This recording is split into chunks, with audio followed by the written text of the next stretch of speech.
folks who went before us blazed the trail through history. The heritage they left behind is part of you and me. All the dreams they still live on, and it makes me proud to be a living, breathing part of it all, the American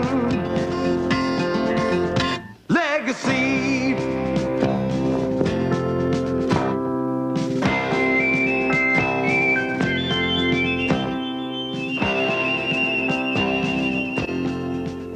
Over 100 years ago, this gold mine echoed with the sounds of hammers and hand drills, picks and shovels, as men searched for that bright yellow metal that could bring them great wealth and power.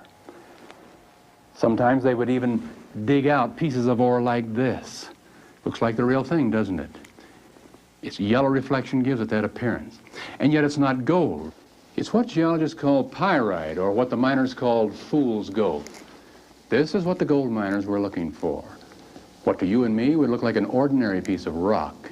But to someone who knows something about minerals, this is special. Because inside this small piece of quartz-like ore is over $600 worth of gold. It was dug from this mine many years ago here in the Colorado Rockies. Such discoveries led to the digging of hundreds of mine shafts and tunnels that still stand on the slopes of this and other mountain valleys in this region. It also led to one of the great gold rushes in our history. The year, 1859. They found gold. Where? Out west, in the Rocky Mountains. Gold! They struck it rich. Thousands of dollars in gold. Gold! They're finding it everywhere. Gold! Across the Kansas Territory they came. Up the river valleys of the Arkansas, the Smoky Hill, the South Platte. They were headed to a region that was mountain country. I came out with the rest of them, leaving my home behind. Historians guess that more than 100,000 people joined up in this rush to the Rockies, all willing to leave behind the bad times of the middle 1850s, to take a chance out west, perhaps to strike it rich overnight. They're making it big at Cripple Creek. I'm gonna pack my bags and move along. They stopped first at the riverbeds along the front range of the Rockies, panning for the tiny nuggets and gold dust that are often found in streams washed from nearby mountains. Almost overnight, towns begin to take shape, places with names like Cripple Creek and Denver City. For most of these 59ers, as they were called, their dreams of wealth turned quickly into a nightmare of failure. Where is all this gold they told us about in them newspaper stories?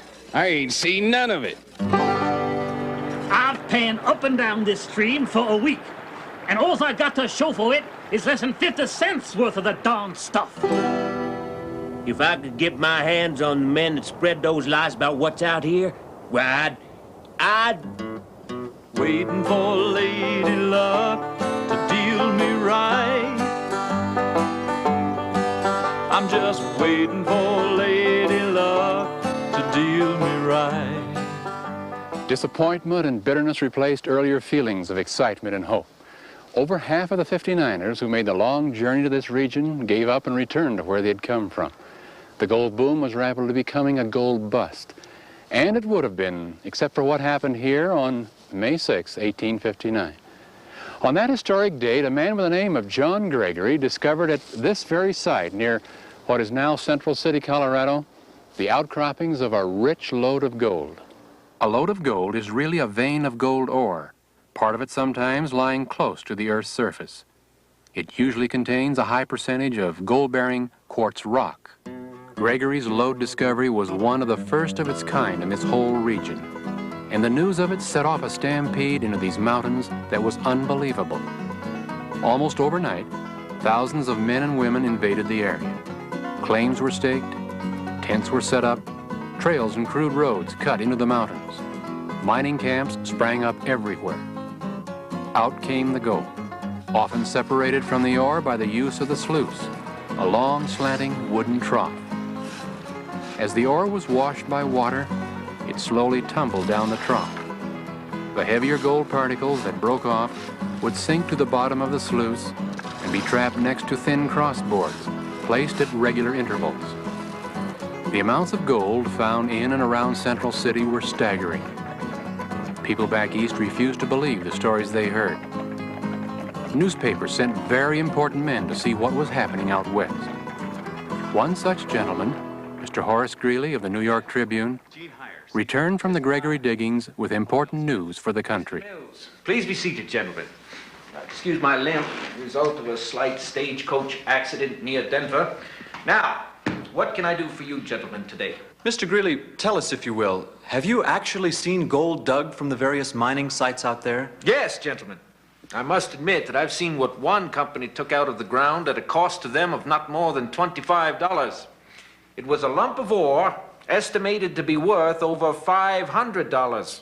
Mr. Greeley, how many people do you estimate are at the digging site at this time? Well, I would venture to guess that there are some 5,000 men and women up in the ravine where I visited, half of whom have been there for less than a week. Approximately 500 new hopefuls arrive each day. Have they all found gold? No, those 500 new hopefuls are balanced by about 100 who give up and leave each day. Most of those who go away are convinced that Rocky Mountain gold mining is one grand humbug. Some of them have prospected only 2 or 3 weeks, but they've exhausted their provisions, worn out their boots, and found nothing. What about the future of this gold rush and the region itself? Would you care to comment on that? Well, as you know, mining plays an important role in almost every useful industry. 2 coal pits are already at use in the digging sites. A blacksmith has set up his forge and is busy making a good thing out of sharpening picks at 50 cents each. As towns and cities grow, so too will the economics and prosperity of this area grow. Gentlemen, mining will affect the growth of this region perhaps more than any other industry. Horace Greeley said and wrote much about this region, often encouraging young people to come out here to the west and settle. Gold, however, wasn't the only metal that brought them to the Rocky Mountains. Here above Leadville, Colorado in 1878, 2 German prospectors, George Hook and August Ritchie, were convinced they could find a rich deposit of silver somewhere on this hill. The only trouble was they had run out of food and provisions and had no money to buy more. They needed to be grub-staked by someone, which meant being given grub or food and supplies for prospecting. In return, they had to agree to share whatever silver they might find. Grub-staking was a common practice in those days. All right, boys, I think I got everything you asked for. Cornmeal, buckwheat, salt, and coffee. And those are the hardware implements and utensils you'll be needing. Oh, yes. Here's that jug of whiskey I promised you. Now, let's see. This comes to $17.35. That's what I figure you owe me. That right? Yeah, that is right, Mr. Tabor. That is what we have to pay back to you. And, of course, there's the usual grub stake agreement. Now, since there are the 2 of you, I'm to get 1/3 of whatever you find. That agreeable with the 2 of you? Oh, sure, Mr. Tabor. That is what we have agreed to. You will share equally in what we find. Good. Handshake will seal the bargain. Hopefully you 2 boys will strike it rich. Incredibly, within 3 weeks' time, the 2 prospectors did strike it rich here on Friar Hill. They discovered the great silver lode that became known as the Little Pittsburgh Mine. Within a year from the time that the 2 Germans had entered his store, Tabor became a millionaire. He even bought out both of the partners, reinvesting his money in new mining property like this one, the famous Matchless Mine, which, by the way, made him even more wealth. Grub-staking prospectors proved once more that you always didn't have to dig out the ore yourself. Silver put Leadville on the nation's map. Almost overnight, it grew into one of Colorado's largest cities. By 1880, it even boasted of an opera house, built with Tabor's money. More importantly, much of the money made here in mining was put back into developing new agriculture and industry, as well as bringing in the railroad, all helping the region to grow and prosper. Of course, not all prospecting and grub-staking proved out. Throughout this region today is the evidence of the many failures, the disappointments, the ghost towns that remind one of this great historical era. Today in this Rocky Mountain region, the grubstaker and prospector have been replaced by mining companies, both large and small. Companies that have the needed money, the necessary machinery and equipment, as well as the trained people to find and dig out the important minerals that this country needs for its many industries. For example, on this mountainside near Leadville, Colorado, the mining of silver has been replaced by a different kind of mining for a different kind of metal. The name is even hard to pronounce, molybdenum. They call it moly for short. Moly is a metal that is most often used as an alloy with iron and steel to help increase the strength of such metals. Hence, it is quite valuable to many industries throughout our country. That land over there is also valuable because underneath that mountain lies almost 40% of the world's known reserves of molybdenum. How does a mining company go about digging it out?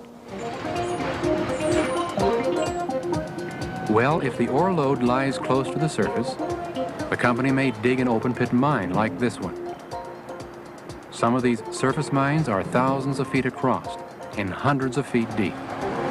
With huge shovels, the ore is dug, lifted and dumped into sturdy trucks that carry it over to the milling operation close by. The mill is designed to separate the metal from the ore itself. Huge, complicated machinery is busy day and night, crushing, grinding, milling, and processing the ore. If the ore lies deeper underground, then the company must dig deeper, using a variety of techniques and machinery.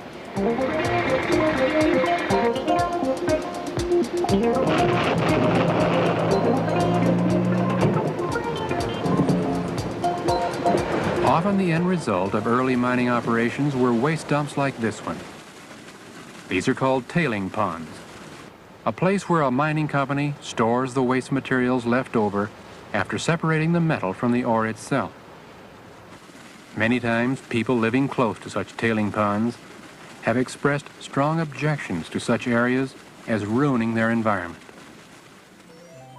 Fortunately, however, such ponds are now being reclaimed as more and more mining companies become concerned about the environment and the ecology of the region. Now companies are taking the responsibility of restoring the land as it was before the search for minerals began, even helping to make the land productive once more with trees, grasses, and crops that are so important to the ranches, farms, and businesses of the region. Mining plays an important part in our national economy.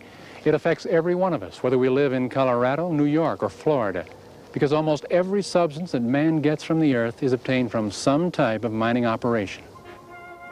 In the Rocky Mountain region, this of course can mean moly from Colorado to help make high-grade steel for buildings, copper from Montana and Arizona, refined into various sizes of plumbing and heating pipes for our homes.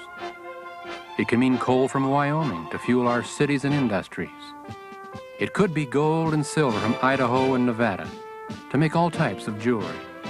It could even be uranium from New Mexico and Utah to create nuclear energy within complicated reactors.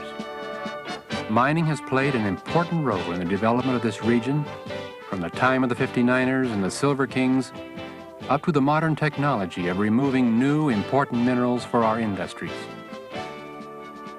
What about the future of mining in the Rocky Mountains? Will there be enough minerals for us in the future? And can they be mined efficiently without destroying our environment? These are important questions that need answers. The solutions may well depend upon you, what your generation does with its storehouse of minerals.